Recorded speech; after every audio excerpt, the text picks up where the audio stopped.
Sa larawan, may kita natin si Haring Solomon na nasa labas ng palasyo kasama ang kanyang anak habang tinuturuan niya ito tungkol sa mga batas at tamantayan ni Jehovah. Mapapansin din natin na ang kanyang anak ay seryoso naman nakikinig sa kanyang ama. Ngayon, gamit ang larawan at ang teksto sa Kawikaan 1:8, paano mo ikakapit ang payo para maharap ang isang sitwasyon bilang isang teenager, lalo na kung pakiramdam mo ay hindi ka naiintindihan at nililimitahan ka ng iyong mga magulang. Baka isipin mo na hindi na sulit ang maglingkod kay Jehovah. Bakit pa kasi ako narito sa pamilyang to? Sana doon na lang ako sa pamilya ni brother ganon, brother ganyan. So isipin po natin, ano ba yung ginagawa ng mga magulang natin? Ano ba ang punto doon? Baka naman itanong ng isa, saksi pa naman sina mama at papa, pero bakit hindi nila ako maunawaan? Ayaw ba nila akong maging masaya? Pabuti pa mga klase ko, sinusuportahan sila ng kanilang mga magulang. Ano man ang kanilang desisyon? Mga kapatid, lalo na mga kabataan, huwag mong hayaan na magduda ka sa kanila o kay Jehovah. Walang makakapantay sa pagmamahal sa iyo ng iyong mga magulang, mga kongregasyon, at lalo na ang Diyos na Jehovah. Magduda ka kung baliwala lang sa mga magulang mo ang lahat ng ginagawa mo. Tandaan na pinapayuhan at dinidisiplina ni Jehovah ang mga mahal niya. Ganyan din ang ginagawa ng inyong mga magulang. Pero paano kung hindi mo gusto ang paraan ng pagdidisiplina ng iyong mga magulang? Mas magandang basahin natin ang binabanggit ng Kawikaan 17:27. Subaybayan po ninyo ako sa pagbabasa ng Kawikaan 17:27. Ano bang dinirin dito na punto mga kapatid? Ang sabi sa 27, ang taong may kaalaman ay maingat sa pagsasalita at ang may kaunawaan ay nananatiling kalmado. Kaya anong punto? Mag-focus sa payo, hindi sa paraan kung paano ibinigay ang payo. Tandaan, iba-iba ang kultura at ugali na kasanayan ng ating mga magulang. Baka bago sila naging saksi ay iba yung paraan ng pagdidisiplina sa kanila. Ngayon, bilang mga kabataan, gawing goal natin na maging mature at kalmado kapag tumatanggap ng payo. Alalahanin mo rin na pagpapala mula kay Jehovah ang mga tapat na Kristiyanong mga magulang. Gustong-gusto nila na matanggap mo ang premyo na mabuhay ng masaya magpakailanman. Dakuan naman natin yung pangalawang punto. Huwag makinig sa mga gumagawa ng masama. Kaya pakiusap na tingnan natin yung artwork. Ano ba yung idiniriin dito? Mapapansin niyo dyan na ang isang kabataan ay malamang na pinipressure ng kanyang mga kaeskwela. So yun ay nasa locker room. Ano ba ang gagawing desisyon ng isang kabataan kapag siya ay tinutokso, lalo na gumawa ng masama? Papansin niyo sa kanyang smartphone, siya ay tinutokso ng kanyang mga kaeskwela na gumawa ng masama. So basahin po natin yung binabanggit ng Kawikaan 1:10 at 15. Verse 10 at 15. Kung nariyan na kayo, ganito ang mabasa natin. Anak ko, kung hikayatin ka ng makasalanan, tanggihan mo sila.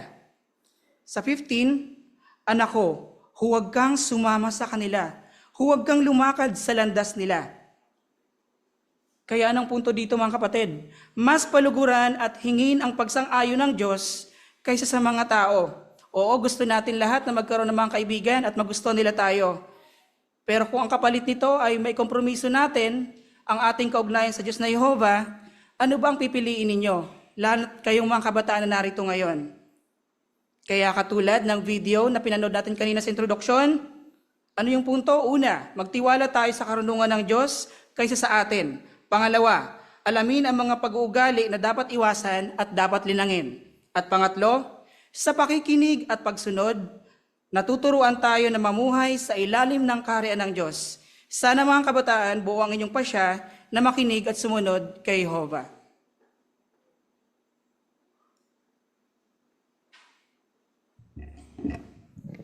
Maraming salamat, Brother De Los Angeles, sa magandang pahayag mo hinggil sa mga kabataan. So, tandaan natin na sino ang pakikinggan natin. So, may mga paalala na dapat tayo gagampanan. Ngayon, tumungo naman tayo sa spiritual na hiyas. Yung pa rin, ang pag-uusapan ay sa kabuuan ng Proverbs chapter 1, no? At ito ay gagampanan sa atin sa loob ng 10 minuto ni Brother Andy Panganiban. Brother Andy, handa na po kaming makinig.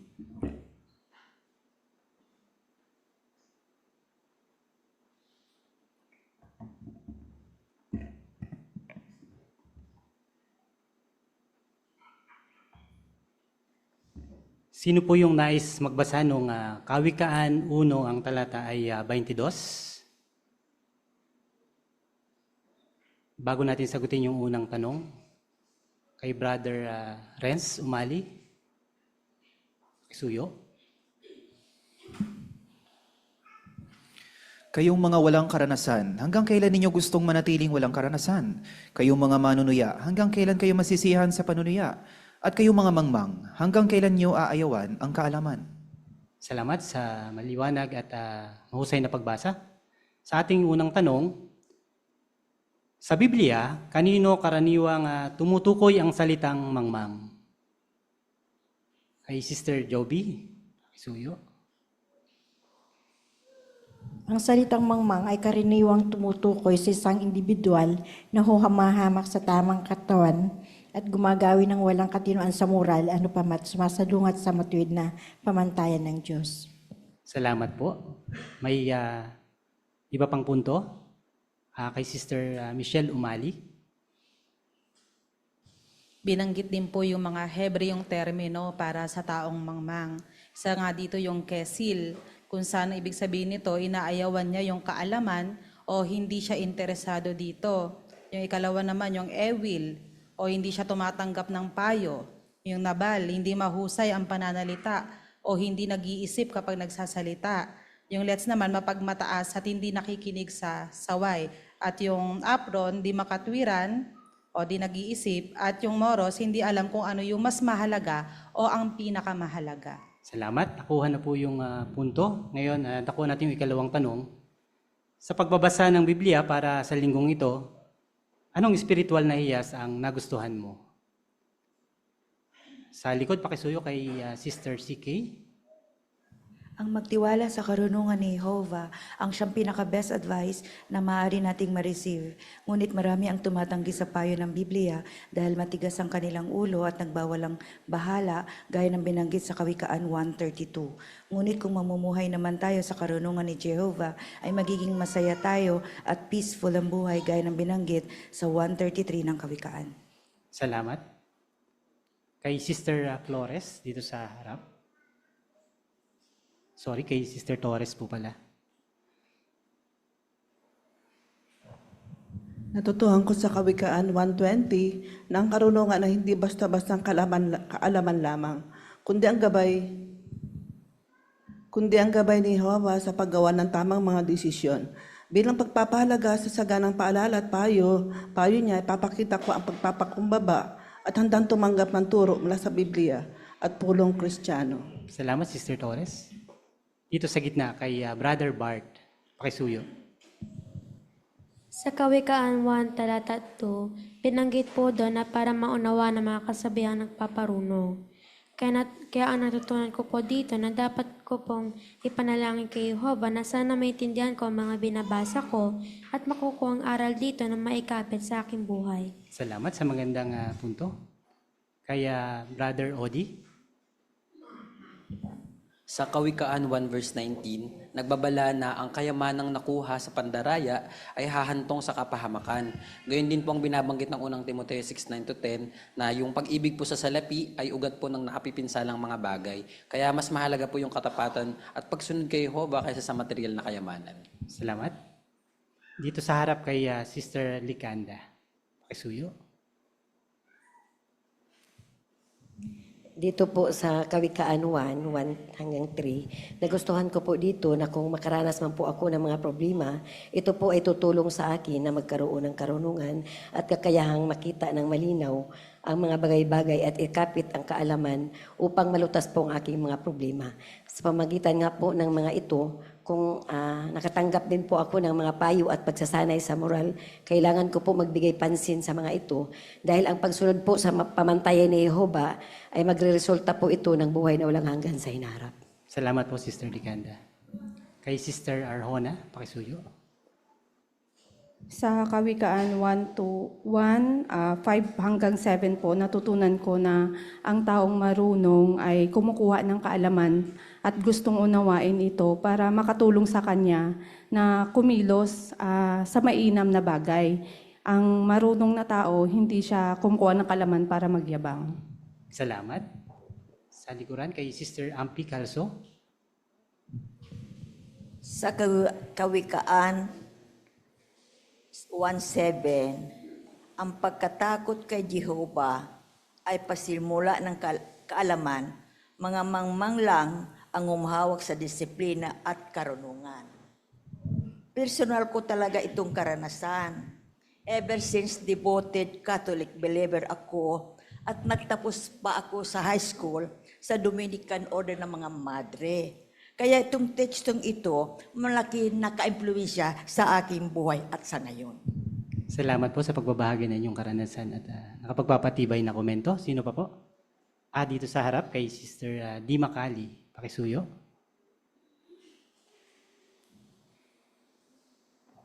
Napahalagahan ko po yung Kawikaan 1:33, pero ang nakikinig sa akin ay mamumuhay ng panatag at hindi matatakot sa anumang kapahamakan. Talaga pong proteksyon yung mga payo ni Jehovah, at lalo na sa panahon tayo ginigipit, kailangan huwag tayong mag-atubiling manalangin at magpasalamat at sa proteksyong ilalaan niya. Magiging totoong tekstong ito na hindi tayo mapapahamak kung susunod po tayo sa gabay ng Diyos. Salamat po. Kay Sister Lilia Vasquez. Pakisuyo. Sa Kawikaan 1:32, binanggit doon na dahil sa katigasan ng ulo ang papatay sa mga walang karanasan at ang pagkawalang bahala ang pupuksa sa mga mangmang. Yung salitang pagbawalang bahala ay maaaring itulad sa pagiging kampante o sobrang pagkakontento. Kaya kung labis tayong kampante sa ating buhay, baka mawala naman yung focus natin sa espiritual na mga bagay. Tandaan na tayo ay nabubuhay na sa naririto ng anak ng tao o nabubuhay na tayo sa huling araw. Baka masilo tayo ng labis na pagkakontento o pagkawalang bahala at hindi na natin magampanan yung ating pangako sa harap ng Diyos na Jehovah. Salamat po. Kay Brother Roy Mata. So 119 ng Kawikaan, ganyan ang ginagawa ng mga manandaraya dahil sa pakinabang. Kaya yung pakinabang pala na may pandaraya, ang ginagawa nito ay yung sarili niya, pinapatay niya. At yung sarili niya, binubulag niya. At yung sarili niya mismo, yun ang huhuli sa kanya, si Jehovah. Kaya hindi magkatagal ang buhay niya. Salamat, Brother Roy. Kay Sister Shares. Sa Kawikaan 1:7, ang pagkatakot kay Jehovah ang pasimula ng kaalaman. Totoo po kapag ang isa ay may tamang pagkatakot o sa ibang salita, natutong ibigin si Jehovah, nagkakaroon ng karunungan. Kaya natutunan ko po kung gaano kahalaga ang malapit na kaugnayan kay Jehovah. Kasi tutulong din yun sa akin na sumulong lalo sa espiritual na ang pinakamahalaga sa buhay natin. Salamat po. Dito po kay Sister sa gilid. Sa Proverbs 1:15 po, anak ko, huwag kang sumama sa kanila, huwag kang lumakad sa landas nila. So hindi enough yung matalino lang tayo, kundi maging maingat tayo para hindi tayo madaling malinlang o maloko sa masamang kasama. At dapat napofirsin natin yung kasamaan at napaghahandaan natin ito. Tinutulungan tayo ng karunungan na mabuo natin kaisipan na nagbibigay ng kabuluhang direksyon sa buhay natin. Kaya yung personal Bible study natin, malaking pakinabang ito kasi nagkakaroon tayo ng kakayahang mag-isip para makiiwas sa masamang kasama katulad sa school or sa work. Salamat po, Sister Maglangit. Sino pa po? Kay Sister Michelle Umali. Sa Kawikaan 1:8 and 9, alam natin na payo ito ni Solomon sa kanyang anak.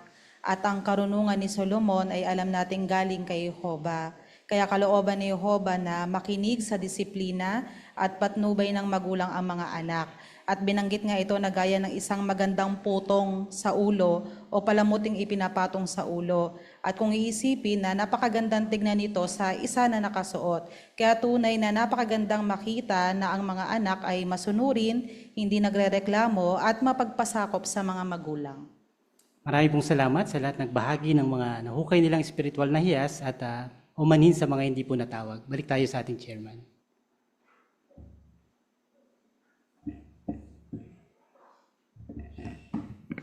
Maraming salamat, Brother Andy. Ngayon tumungo na tayo sa unang estudyante natin, ang pagbabasa ng Biblia, at babasahin sa atin ang Kawikaan chapter 1, verse 1 hanggang 23. Ito ay sa loob ng 4 minutes, kaya tatawagin natin si Brother Shane Cabincalso para sa bahaging ito. Brother Shane, handa na kaming makinig.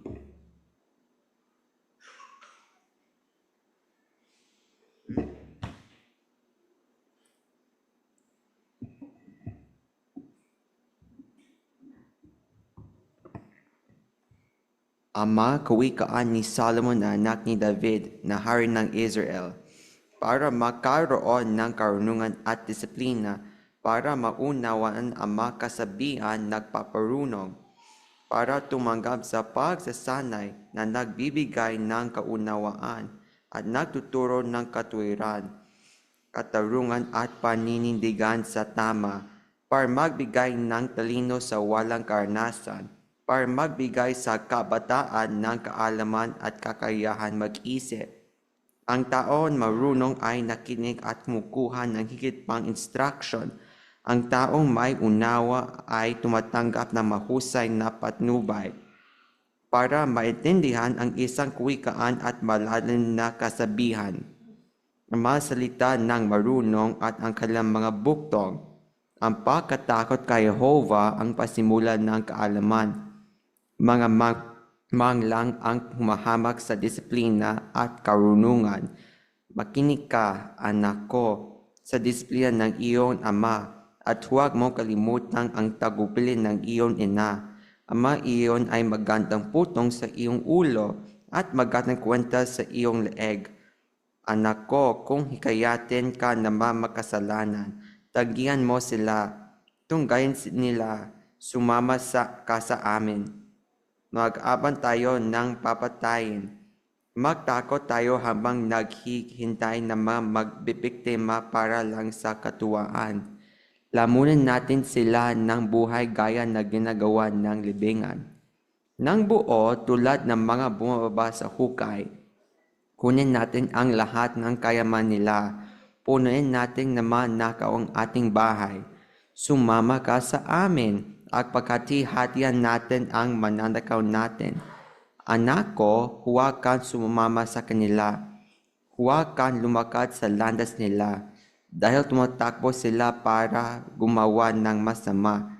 Nagmamadali silang pumatay.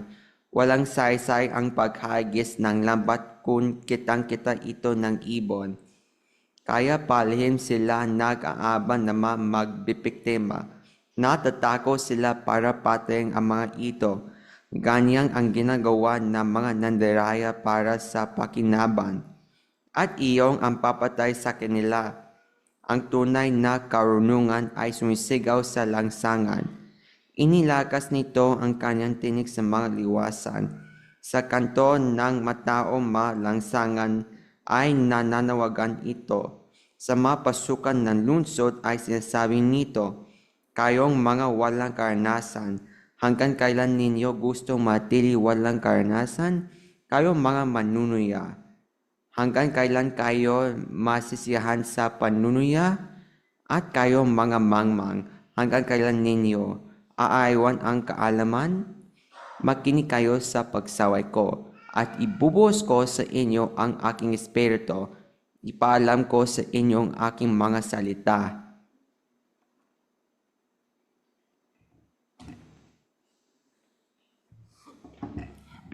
Salamat, Brother Shane, sa iyong mahusay na pagbabasa. Ikaw ay sinasanay sa Aralin 10 ng ating brochure ng pagtuturo. No? So nakita natin dito yung sa Aralin 10, sa page 13, yung pagbabago-bago ng boses. Tandaan, para magawa natin to, kailangan itawid natin ng malinaw yung ideya at abutin ng damdamin tagapakinig sa pamagitan ng pagbabago-bago ng lakas at tono ng boses at ng bilis sa pagsasalita. At gayon din may tatlong bagay na dapat tayong gagawin. Iba-ibahin natin yung paglakas ng boses, iba-ibahin yung tono ng boses, at iba-ibahin ang bilis ng pagsasalita. So maraming salamat, Shane, sa inyong bahagi at tunay na ginampanan mo ito. Ngayon dito na tayo sa second part ng programa natin, ang maging mahusay sa ministeryo. Ito naman ay pagpapasimula ng pakikipag-usap. 2 minutes ito at ito ay for public witnessing. At ang setting dito ay gustong makipagtalo sa iyo ng kausap mo. Ito ay gagampanan sa atin ni Sister Joy Vasquez kasama si Sister Tina Di Macali. Atin po silang tunghayan. Hello po. Ako po pala si Joy, isang saksi ni Jehovah. Kamusta po kayo? Kamusta? Busy ako ngayon. Ano ba yan?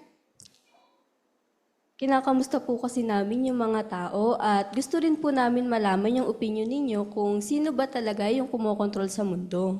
Nako, kung para sa akin, taong kumukontrol sa mundo, lalo na di ba mag-e-eleksyon, kayo, sino yung binoboto nyo? May sinusuportahan ba yung relihiyon nyo?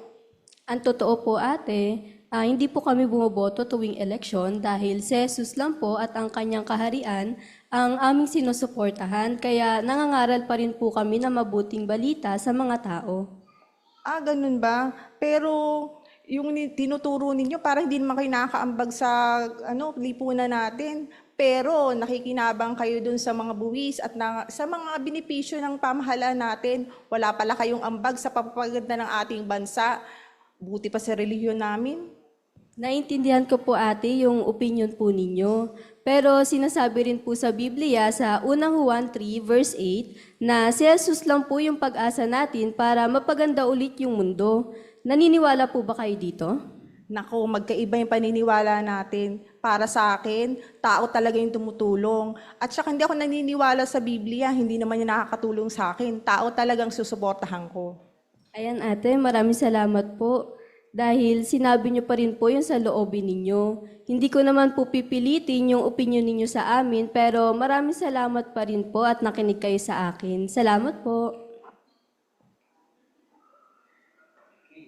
Maraming salamat, Sister Joy at Sister Tina. Nakita natin yung setting nila, yung setup ay gustong makipagtalo sa iyo ng kausap mo. Ano ba ang ginawa nila? Tandaan, pag tayo nangangaral, maaring dumating yung punto na mainis tayo sa kausap natin, pero pinaalalahanan tayo, kung titingnan nyo yung ating aklat na mahalin yung mga tao, dapat maging matapang pero magalang pa rin at maingat. So sa pagkakatong ito, huwag tayong makikipagtalo mga kapatid. Tandaan natin, pag nasa larangan tayo, huwag tayong makikipagtalo. Kung ayaw makinig, okay lang. Ibig sabihin, hindi sa araw na yon ay pakikinggan tayo. Maaring sa susunod na pagkakataon ay makikinig sila. Kaya dapat maging magalang tayo para maging maingat din tayo. Pero naitawid natin yung katotohanan mula sa Biblia. Ngayon, dito naman tayo sa susunod na may bahagi. Ganun pa rin, pagpapasimula ng pakikipag-usap, public witnessing pa rin ito. Ngayon, sa pagkakataong ito naman, is nagkaroon na nagpakita ng interes yung kausap ito. So ating pong tutunghayan si Sister Abby Centillas kasama Sister Chrisley Di Macali. Ating po silang tunghayan sa bahagi sa loob ng 2 minutes. Di ba mga saksi kayo? Gusto ko sana malaman yung opinion nyo tungkol sa politika ngayon. Opo, mga saksi ni Jehovah kami. Pero bago ko po sagutin yung tanong nyo, gusto ko pwede po bang malaman kung bakit nyo po naitanong? Narinig ko kasi na parang di kayo naboto at gusto ko sana malaman kung bakit. At saka ang gulo ng gobyerno ngayon, di ba kayo nababahala doon? Tama po, hindi po kami naboto. At apektado rin naman kami sa mga nangyayari ngayon. Pero neutral po kami pagdating sa politika. Gusto ko pong sagutin niyan gamit po yung Bible ko. Dito po sa Juan 6:15. Pwede pong basahin nyo.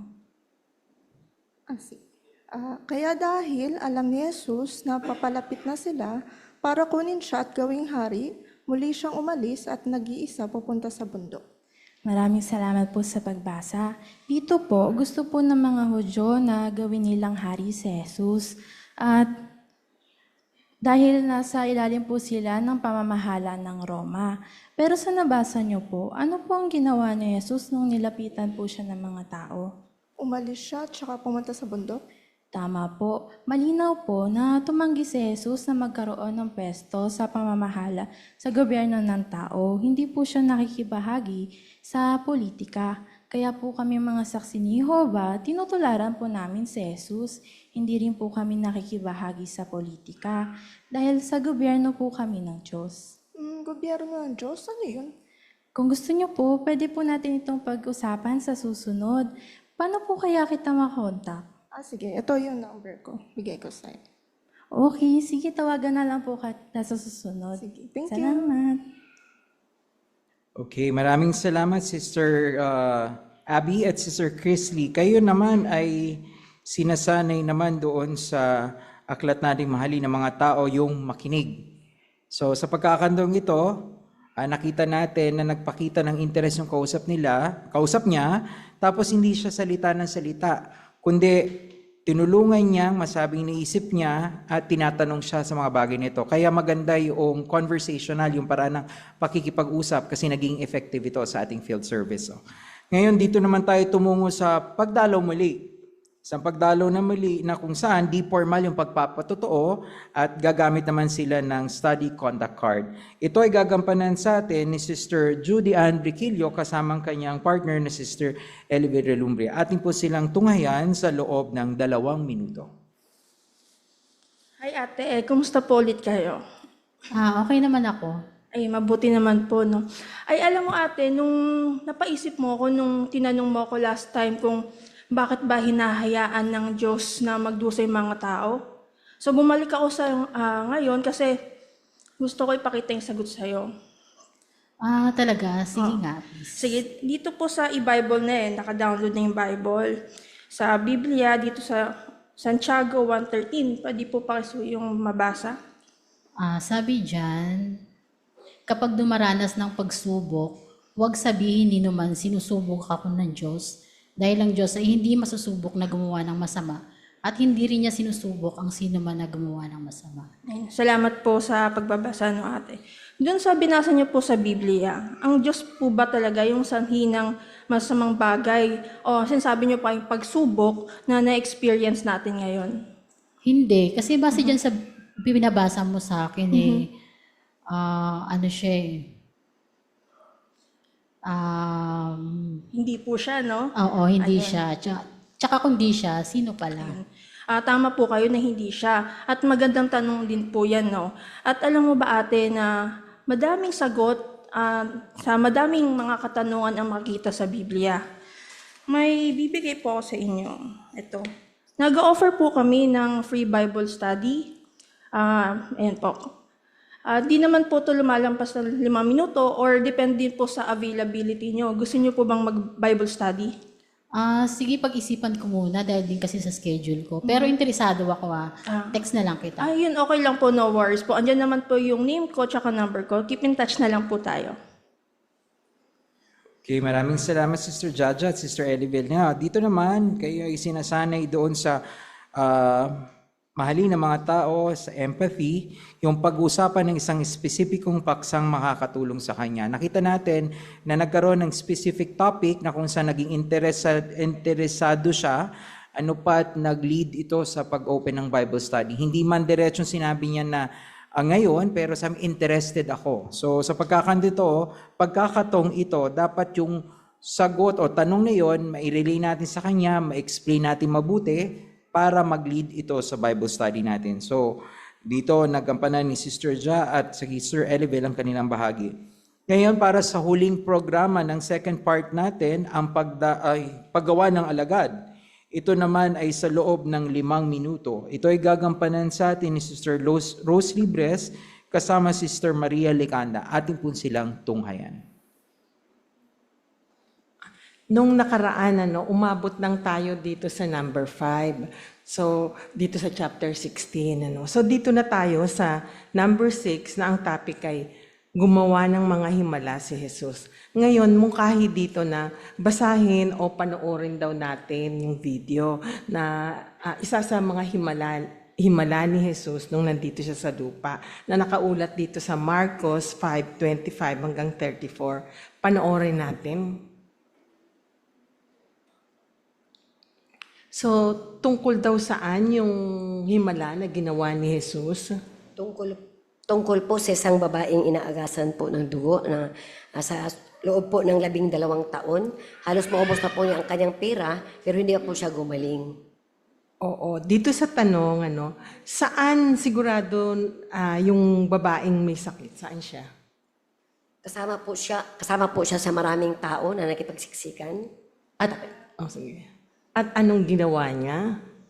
Dahil po sa siksikan, nagsika po talaga siyang makalapit kay Jesus. At basta makahipo lang po sa sayalayan ng damit ni Jesus, para po siyang gumaling. Tama, no? Dito sa tanong, ano ang nagustuhan mo sa himalang ginawa ni Jesus? Nagustuhan ko po ang mabuting kalooban ni Jesus at yung pagiging maunawain niya. Sa halip po na magalit siya sa babae, agad pong pinagaling niya ang babae. Sa parte naman po ng babae, ipinakita po niya yung lalim ng kanyang pananampalataya at naramdaman nga po niya, huminto yung kanyang pagdurugot, gumaling po siya. Yan. Salamat do sa magandang sagot mo, no? Sabi dito, basahin daw natin yung nakaulat dito sa Juan 5:36. Pakisuyong pakibasa mo. Sinabi po dito, pero mas dakila ang patutuo ko kaysa kay Juan. Dahil ang mismong gawaing inaata sa akin ng aking ama na siyang ginagawa ko. Ang pagpapatutuo na ang aking ama ang nagsugo sa akin, medyo malalim po, hindi ko po masyadong maintindihan. Oo nga, no? Para maintindihan natin, iugnay natin yung tekstong binasa mo doon sa himalang ginawa ni Jesus at kung ano yung matututuhan natin, mula sa kanyang mga himala. Sa tekstong binasa mo, nabanggit na iniatas ng Ama kay Jesus. Ano ba yung iniatas ng kanyang Ama sa kanya? Tanda ko po ate sa natalakay na po natin noong una na pangunahin po kay Jesus yung pangangaral ng kaharian at yung pagpapakilala sa pangalan ng kanyang Ama. Oo, pag-isipan mo, ano kaya yung prueba ni Jesus para mapatunayan niya na siya talaga yung isinugo? Idi sa pamamagitan po ng maraming himala niya at ginawa niya noong nandito pa po siya sa lupa. Tama ka, no? Higit na kapangyarihan ang ibinigay sa kanya ng kanyang Ama. Kaya yung karamihan doon sa nakakita sa kanyang mga himala, talagang manghang-mangha sila at nasabi nila, ito na nga talaga yung isa na isinugo. Naisip ko lang po ate, talaga bang nangyari yung mga himala ni Jesus? Yan, mahusay ang tanong mong yan, Tingnan natin yung sagot dito sa part na tingnan din. So, nandiyan ka na ba? Sabi dito, babasahin ko, may mga palatandaan sa pagiging totoo ng kanyang mga himala. Una, hindi kailanman inako ni Jesus ang kalwalhatian sa mga himala niya. Sa halip, kanino kaya niya ibinigay? Sa kanyang Ama? Oo. Dito sa ikalawang palatandaan, gumamit ba si Jesus ng mahika, hipnotismo, ritual at seremonya? Wala, di ba? So dito naman sa ikatlo, karamihan sa mga kritiko niya, hindi sila nagtagumpay na itanggi yung kanyang mga himala. At marami pa talagang ibang palatandaan. Salamat po Ate Rose. Napaisip po ako sa mga tanong mo at kumbinsido rin po ako. Salamat din ulit, Maria. Hanggang dito na lang tayo siguro. Ituloy na lang natin sa susunod. Sige po. Okay, maraming salamat Sister Rose at Sister Maria sa inyong bahagi. Kayo naman ay sinasanay sa paggamit ng mga tanong sa ating brochure na pagtuturo sa Aralin 3, page 6. So, tandaan, para maging effective ito, gumamit ng mga angkop na mga tanong kapag nangangatwiran sa mga tagapakinig para makuha mo yung interest ng kausap natin. So nakita naman natin yung paraan ng pag-uusap nila, maraming tanong, Sister Rose, na ine-explain niya ito at hinihingi niya yung sagot ng kanyang kausap.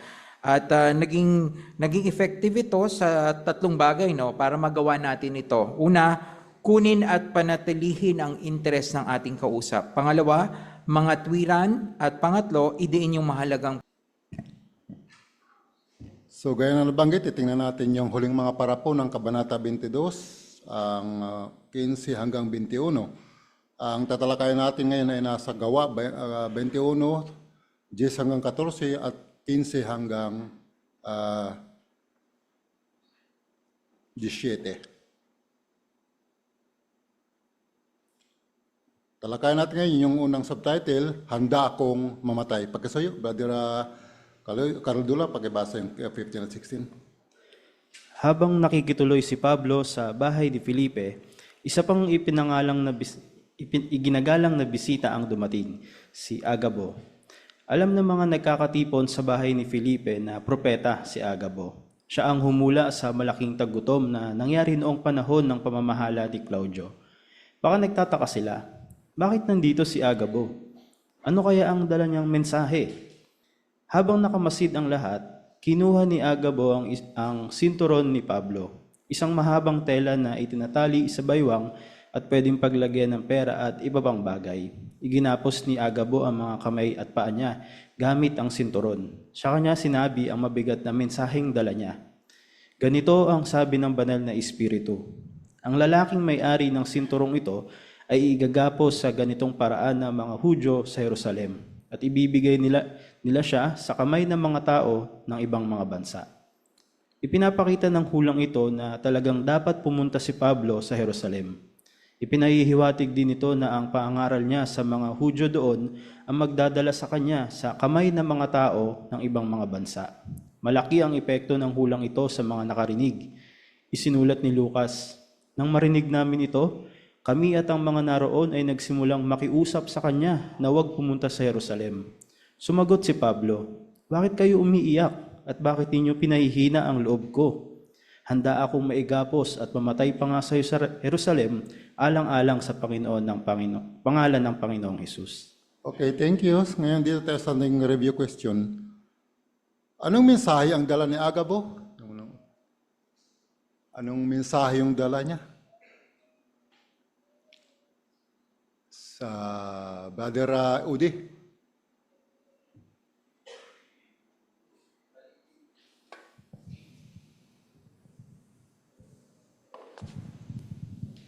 Hello. Ito na po.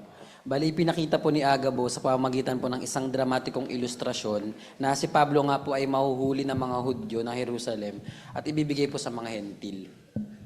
Ayun, no? Bigay sa mga Hentil. So, sino nga ba ito si Agabo?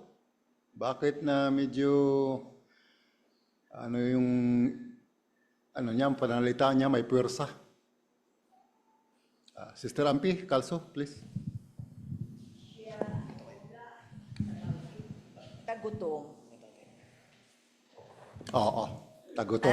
Sorry. Okay. Siyang humula sa malaking tagutom nangyari nung panahon pamamahal ni Claudio. Yan. Kasi isa siyang,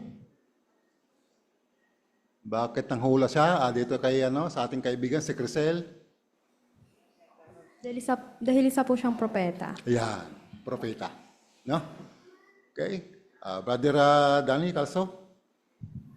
So yun nga, ang ganda ng ilustrasyon niya, kinuha niya yung sinturo ni Pablo, sinturo niya mismo, no? Tapos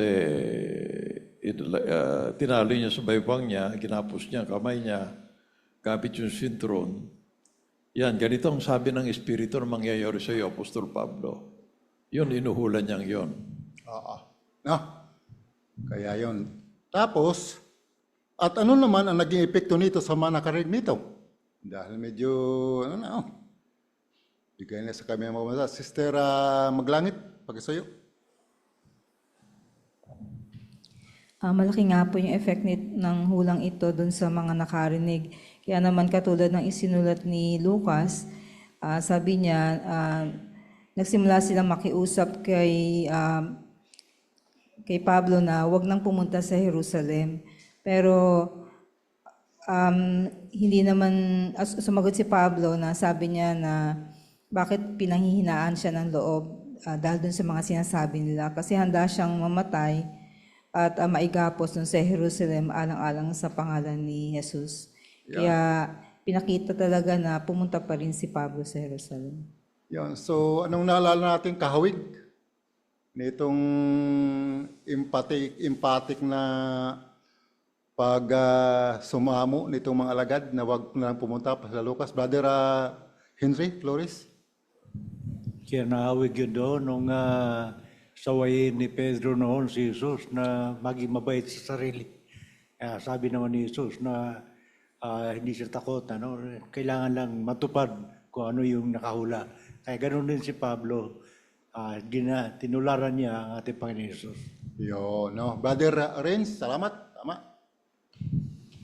Ganoon din, nung sila Pablo ay nasa Tiro, nalaman ng mga kapatid na pupunta siya sa Jerusalem, mapapahamak, pinigilan din siya ng mga kapatid sa Tiro. Oo. Meron yung bang ng espiritu? Absolute o relatibo? Yung command ng espiritu na pagagawin ni Pablo? No? Yung command na yun, utos na yun, o yung sinabi ng espiritu, absolute ba yun o relatibo? No? Ano sa tingin ninyo?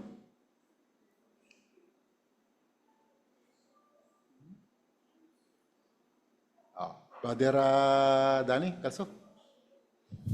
Absolute na talagang kailangan niya magpunta sa Jerusalem. Oo. Yun, wala kahit anong iyak nila, talagang ang dating tuloy parang napahina tuloy sila, si Pablo, yung dating sa kanya. Kasi kailangan talaga niyang gawin yun. Kasi yun ang command ng Espiritu. Mamaya kasi may matutunan tayo dyan, hinggil sa ganitong hawig na mga sitwasyon. Okay. Brother Calso, meron pa ka bang nakitang punto pa? Actually, si Lucas nga kasama doon sa pupunta sa Jerusalem. Pero natakot din siya at sinabihan niya si Pablo, wag na kaya tayo magpunta. Yun. Pero si Pablo, kasi siyempre, siya ang mismong tumanggap na espiritu. Yun, sumunod na rin si Lucas bandang huli. Oo, tama yan. So, yun ang ating patuloy na talakayan pa. Dito naman tayo sa paragraphs 17 and 18. Guni-gunihin ang eksena. Si Pablo ay pinakikiusapan ng mga kapatid, pati na ni Lucas, na huwag nang tumuloy sa Jerusalem. Bumaha ang mga luha. Damang-dama ni Pablo ang pagmamalasakit nila sa kanya, pat magiliw niyang sinabi sa kanila na pinahihina nila ang loob niya o sa ibang salin, dinudurog nila ang puso niya. Pero matatag pa rin si Pablo at gaya na nangyari sa Tiro, hindi mababago ng anumang pakiusap o pagtangis ang kanyang pasya. Sa halip, ipinaliwanag niya sa kanila kung bakit dapat siyang tumuloy. Napakalakas ng kanyang loob at napakatatag ng kanyang determinasyon. Tulad ni Jesus noon, buo ang pasya ni Pablo na tumuloy sa Jerusalem. Hindi naman sa gusto niyang magpakamartir, pero kung talagang hinihingi ng pagkakataon, ituturing niyang isang karangalan ang mamatay bilang tagasunod ni Kristo Jesus. Ano ang naging reaksyon ng mga kapatid? Ginalang nila ang pasya ni Pablo. Mababasa natin, nang ayaw niyang magpapigil, hindi na kami tumutol at sinabi namin, mangyari nawa ang kalooban ni Jehova. Hindi naman ipinagpilitan ng mga kumukumbinsi kay Pablo ang gusto nila na wag na siyang pumunta sa Jerusalem. Nakinig sila kay Pablo at ginalang nila ang kanyang pasya. Tinanggap nila kung ano ang kalooban ni Jehova kahit na hindi ito madaling gawin. Isang landasing hahantong sa kanyang kamatayan ang pinipili ni Pablo. Naging mas madali sana kay Pablo na gawin ito kung hindi siya tinangkang pigilan ng mga nagmamahal sa kanya. Okay. Sa 17 and 18, paano ipinakita ni Pablo ang kanyang katatagan? At anong naging reaksyon ng mga kapatid? Paano pinakita? Kasi medyo bang atmosphere? Para talagang kailangang matatag ni Pablo muna. Sister Rose Livres. Ayun nga, sa kabila ng bumaha daw luha ng mga kapatid at pakiusap sa kanya, talagang hindi nagbago ang kanyang loob at talagang nakita natin yung matatag na pasya niya at buo talaga dahil na buo ang pasya niya na tumuloy sa Jerusalem dahil itinuturing niyang isang karangalan ang mamatay alang-alang kay Kristo. Oo. Brother Roy, nakita ka pa ibang punto? Yung baha ng luha ay parang baha din ang paghadlang kay Pablo yon. Kasi nga iniisip nila, isip na ng mga kapatid yon, kaya nila yon. Kay Pablo, sigurado si Pablo na gampanan niya yung atas niya, yung kanyang pananagutan. Talagang susunod siya kung anong utos sa kanya ng Espiritu. Oo. Tama. Brother AC? Hindi naman sa minamaliit ni Pablo yung nararamdaman ng mga kapatid. Kasi alam niya, nakikita niya naman talaga yung concern na itong mga kapatid na ito. Ginamit yung term dito na dinudurog nila ang puso niya. Ibig sabihin, nagpapangyari yun na medyo parang nagiging mahirap para sa kanya na gampanan yung atas kasi nga, desidido na siya, kumbinsido na siya na kailangan niyang gawin. Pero parang hinahatak ako ng mga kapatid na ito na pigilan ng konti. Pero dahil sa buo na ang pasyon ni Pablo, tumuloy pa rin siya sa Jerusalem. Oo. Tama. Brother Bong Libres? Yung pagtuloy ni Pablo sa Jerusalem, hindi naman magpakamartir siya, hindi siya nagpapakamartir, kundi talagang inihingi ng pagkakataon at yun ay tinuturing niya talaga na karangalan yun para na mamatay siya, kung mamatay man siya doon, at karangalan yun para dahil sa pangalan ni Jesus. Oo. Dahil sa determinasyon ni Pablo na noon, ano nang reaksyon ng mga kapatid? Okay, Sister Tina, di makali? Ginala nga po nila yung pasya ni Pablo. Sabi dun sa Gawa 21:14, dahil ayon pa pong mapipigil ni Pablo, sinabi naman nila na mangyari nawa po yung kalooban ni Jehovah. Kaya naman hindi pinagpilitan nila na si Pablo ay pumunta na sa Jerusalem. At nakinig po sila kay Pablo at ginalang po yung kanyang pasya. Oo. Tama, no? Brother Sister Rampe. Kahit na hindi madaling gawin, pero ginawa niya yon. Kasi gusto ni Apostol Pablo ang pasya matuloy ang kalingan ng Diyos na Jehovah. Tama. Brother Danny? Yung pagpunta niya sa Jerusalem, gabay ng Espiritu ito, pero pwede niya sanang kagalitan yung mga tao eh. Bakit? Pwede niya sanang sabihin, pinanghihinyo yung loob ko eh. O dinudurog yung puso ko eh. Pero bakit hindi niya sinabi yon?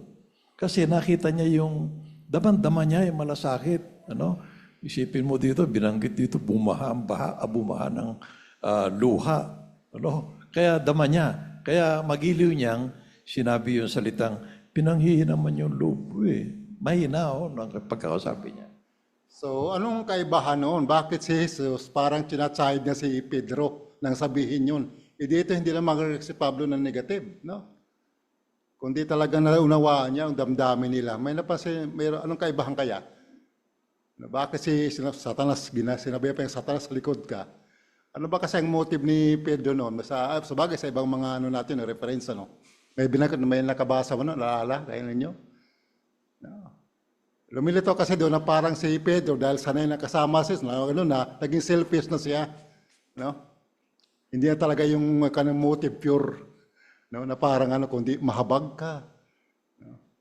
Kaya yun ang kaibahan. Pero dito, kaya si Pablo hindi gumawa ng gano'n. Sapat alam niya na talagang real yung damdamin ng mga kapatid, nag-alala sa kanya na mangyayari. Yun sa ganong kalagayan.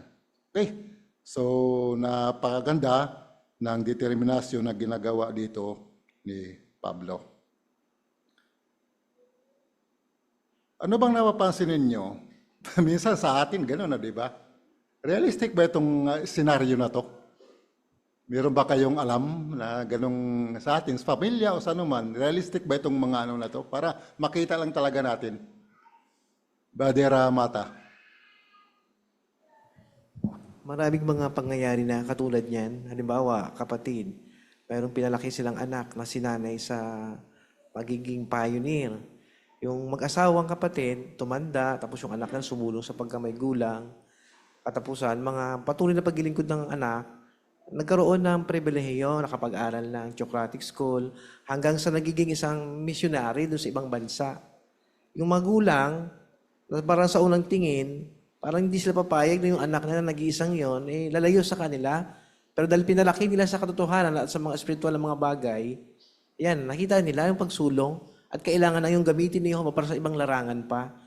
Kasi di ba, parang nag-aagaw anong isip nila, agaw pansin yung isip nila, damdamin, gusto nila o hindi. Parang ganun na nangyayari. Oo. No, matatalakin natin naman yung halimbawa. Pero sa pamilya, magkaminsan, pag nag-abroad yung malulang, nanay, nag-iyakan. Minsan sa airport ako nagtatrabaho, no? Parang, ano ba, alis ba ako? Hindi. Parang napakahirap, bitawan. So, pangkaraniwan yung ganung damdamin, At yun yung mga kaway. Sister Lilia Vasquez.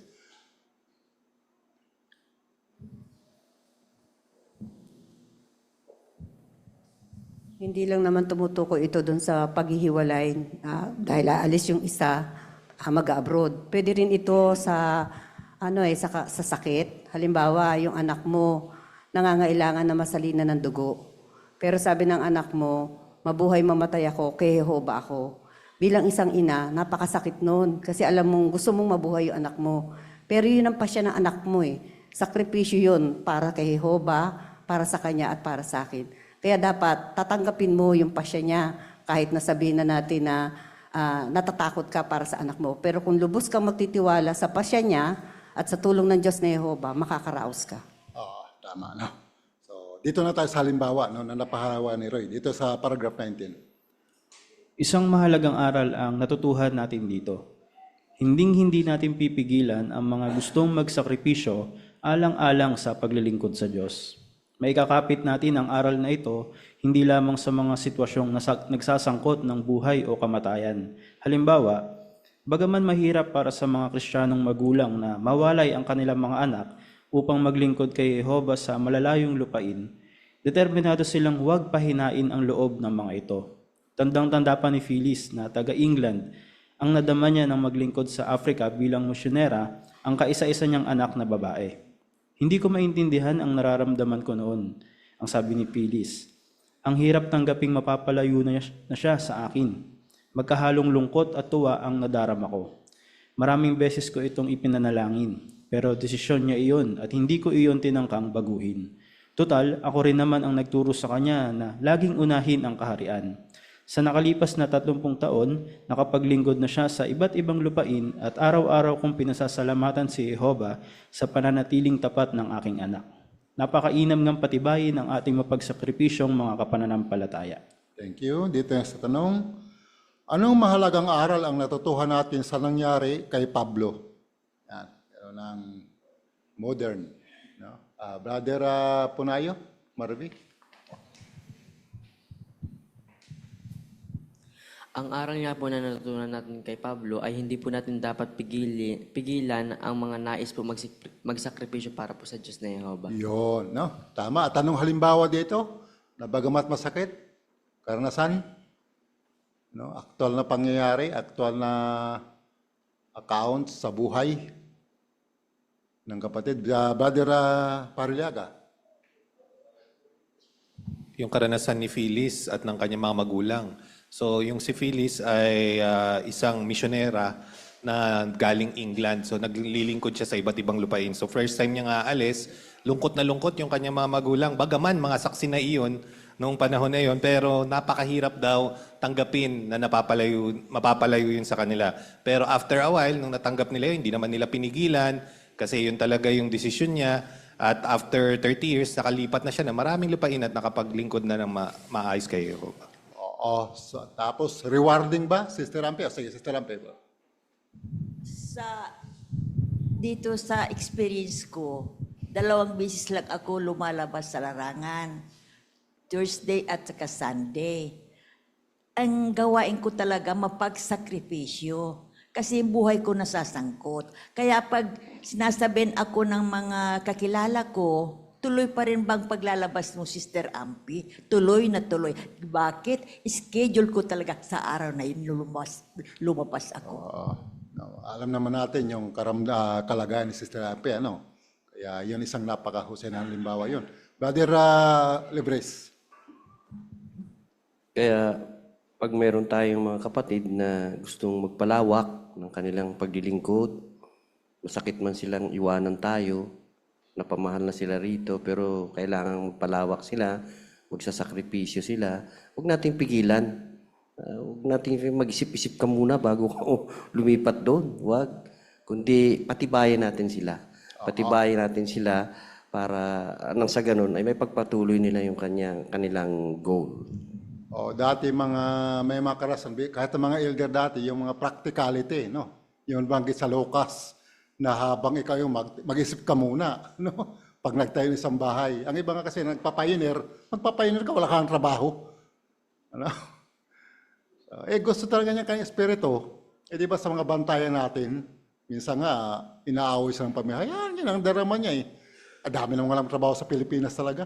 Mahirap na yung bansa natin. Mas maigi pa yun, titingnan natin yung kanyang puso at maaari, no? Magtagumpay siya, no? So, hindi na, ano yun. O, Sister Lilia, meron kang, ano, yes, share?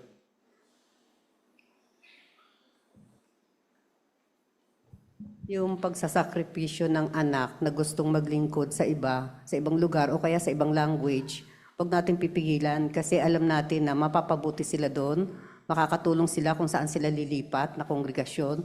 Huwag mong isipin na dapat lagi kayong magkasama. Isipin mo, nagpapalawak kayong pareho. Oh, yan naman naranasan natin sa ating kongregasyon, no? Meron nang umalis, pumunta na, no? Na mga kapatid nagboluntaryo o nag sa iba. Si Brother Rins. Tutunan ko rin na baka hindi ko man direktang hadlangan yung kapatid na gusto magpalawak, pero baka makapagsabi ako ng pahiwatig na mahihirapan yung kapatid. Halimbawa, alam mo yung pioneering, mahirap kasi magpapasimple ka ng buhay, tapos lagi ka na sa labas, mainit. Minsan wala yung study. Yung sakripisyo parang minsan hindi pinagpapala ni Jehovah. Madi-discourage ngayon yung kapatid, kahit indirect yung pagsasabi ko ng pahiwatig na yun, dun sa gustong magpalawak. Tama. Komento nga natin yung larawan. Mga kapatid, anong nakita niyo dyan? Sige. Sige, sinong nais ano dyan? Anong reward? Yung karanasan na to, bata dito, Buddy Roy? Sa larawan sa kabila, makita natin yung kaliwa, yung magulang ng kapatid na tumatawag sa kanya sa malayong lupain, taglay ang kagalakan, ay nakikipag-usap na para bang kahit malayo yung kapatid, yung anak niya, parang katabi lang nilang mag-asawa. In return naman, itong anak naman, kahit sa malayong lupain, kasama ng asawa niya rin, nalulugod din, natutuwa din doon sa mapapakinggan niya na mapampatibay galing sa kanyang mga magulang. Kaya sa kabila ng kanilang kalagayan, malayo, pero hindi nawawala yung pampatibay na parang malapit lang sila sa isa't isa. Oh, napakasaya ng magulang, no? Talagang dahil sa na-achieve ng kanyang anak, pinagpala ni Jehovah. Dito sa huling dalawang parapo, 20 at saka 21. Matapos maihanda ang lahat, nagpatuloy na si Pablo sa paglalakbay, kasama ang mga kapatid na nagpakita ng kanilang buong pusong pagsuporta. Sa bawat lugar na hinintuan nila sa kanilang paglalakbay patungong Jerusalem, hinanap ni Pablo at ng kanyang mga kasama ang mga kapatid na Kristiyano. Sa Tiro, natagpuan nila ang mga alagad at nakituloy sa mga ito ng 7 araw. Sa Tolemaida, kinamusta nila ang mga kapatid at nakituloy roon ng 1 araw. Pagdating naman sa Cesarea, nakituloy sila ng ilang araw sa bahay ni Felipe. Pagkatapos, inihatid ng ilang alagad mula sa Cesarea si Pablo at ang kanyang mga kasama sa paglalakbay patungong Jerusalem. Nang makarating na sila sa lungsod na iyon, pinatuloy sila ni Minason, isa sa mga unang alagad. Iniulat ni Lucas, malugod kaming tinanggap ng mga kapatid. Maliwanag na gustong-gusto ni Pablo na makasama ang kanyang mga kapananampalataya. Napatibay nila si Pablo noon at napapatibay din tayo ng mga kapatid sa ngayon. Tiyak na napalakas si Pablo na harapin ang galit ng mga mananalansang na gustong magpapatay sa kanya. Maraming salamat, Brother Dula, sa inyong malinaw na pagbasa ng mga parapo. Tanong, ano ang nagpapakitang gustong-gusto ni Pablo na makasama ang mga kapatid? At bakit mga kapanampalataya ang gusto niyang makasama? Bakit gustong-gusto ni Pablo yung mga kapatid, yung mga kasama niya? No? Ano bang pinakita? Paano ba ipinakita? Talang gusto niya mga kapatid, yung mga kasama. Brother De Los Angeles? Ang pinakapunto po doon ay napapatibay siya ng mga kapatid. Oh, isa ngayon, pero paano ba ipinakita ng sitwasyon? Paano bang journey niya? Si Sir Gasel? Tama yun. Kasi sa bawat stopover niya ay dinadalaw niya agad ang mga kapatid. May 7 araw, 1 araw at sa mga ilang araw din. Oo. No? Kayo ba, pag pumunta sa isang lugar, malibang kung business trip, talagang mayroon kayong No, kung kahit nga mayroon kayong kakayahan, pero pagka minsan talaga ngayong nasa isip, pag magpunta kayo sa pag naglalakbay kayo. Sige nga, Sister Rasiki. Like for example, yung Singapore, bandun yung ating relihiyon. Abagay, kahit hindi lang atin palaban, ayaw nila ng Kristiyanong relihiyon. Kahit mga Katolik doon, bawal. So, ang ginawa din namin, kumontak kami, bago pa kami lumipad doon, kumontak na kami ng elder doon na sinabi naman talaga, may pag-iingat lang naman, pwede pa rin naman, pero may pag-iingat sa pagdalo, sa gawaing pangangaral. Kaya hindi dapat yun na makatakot sa atin na manahimik ang ating bibig pagdating sa pagpapatoo, lalo na sa pagpapakita ng magandang ugali. Oo. Brother June Tulisora? Kung minsan kahit hindi mo hinahanap, kahit na ang pakay mo ay sa trabaho o kaya naman ay meron kang dinalaw, kahit hindi mo hinahanap, may natatagpuan kang saksi o may nakikita kang nagpa-public witnessing. At sa ganung paraan, napapatibay ka din na kahit saang lugar, meron talaga mga kapatid na maaaring tumanggap sa iyo. Oo, lalo pagbago sa isang lugar ka, no? Brother Renz? Natutunan ko rin po kay Pablo na huwag palang masyado mag-focus sa atas. Pwede naman sanang dumiretso na sa Jerusalem, matapos na lahat ng problema, tapos doon na siya makapaglingkod. Maganda rin na mahalin yung mga tao na sangkot doon sa atas para matutunan ko rin mahalin yung atas. Kasi minsan, para makayanan ko yung atas na iniatas sa akin, yung mga kapatid ang tutulong sa akin para ma-inspire pang tapusin paglingkuran sa Jehovah gamit yung atas na yun. Kaya mas mahalaga yung mga kapatid kaysa dun sa mismong atas. At angkop lang yun. Hindi niya alam ang mangyari sa kanya sa Jerusalem, no? Kaya kailangan mo na siyang dadaan talaga, no? Sa mga kapatid. Ang assisting nga lang, dahil sa lungkot ng mga kapatid, minsan tuloy, din tuloy siya, no? Pero hindi yun ang punto dito, no? Na sa atin, bilang mga saksi ni Jehovah, na magkamisal, may mga kabataan, mga nanakaus, hindi pa rin na napuputol yung kanilang mga ugnayan. Graduate na, trabaho na, sa kanilang mga kaibigan sa sanlibutan, nagipag-involve pa rin sa media, Kaya no wonder, magkamisal yung espiritu talaga hindi ganun no? Kasi ang nais ni Jehovah, ang ating mga kapatid, ang ating samahan, ang ating kaugnayan talaga, no? Kasi kaya nga sabi binukod nga tayo, no?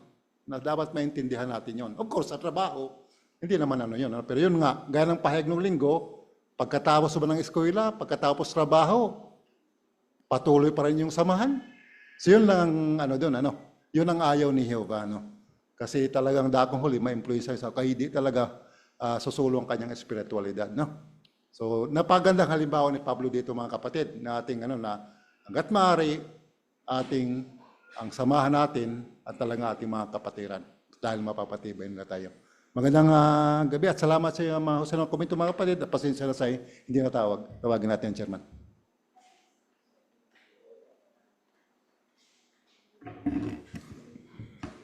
Maraming salamat sa lahat ng gumanap ng bahagi nila sa gabing ito. Tunay na nakinabang tayo sa pagpupulong natin mula sa simula, yung under doon sa kayamanan mula sa salita ng Diyos. At nakita natin kung ano ang dapat gawin ng mga kabataan at pinaalalahanan tayo kung sino ang dapat pakikinggan. Pangalawa, doon naman sa maging mahusay sa ministeryo, nakita natin yung mga paraan na kung saan paano tayo makikipag-usap, may mga paghatol, may mga paghahadlang, kumbaga anong dapat natin gawin. So naging realistic tayo pagdating natin sa field service, kaya hindi lang yung positibo ang na-experience natin, even mga negative na mga sagot at paano natin sila sasagutin sa bagay na yun. No? At yung pangatlo, dun sa pag-aaral ng Congregation Book Study, kasama na rin dito yung napanood nating video sa unang update.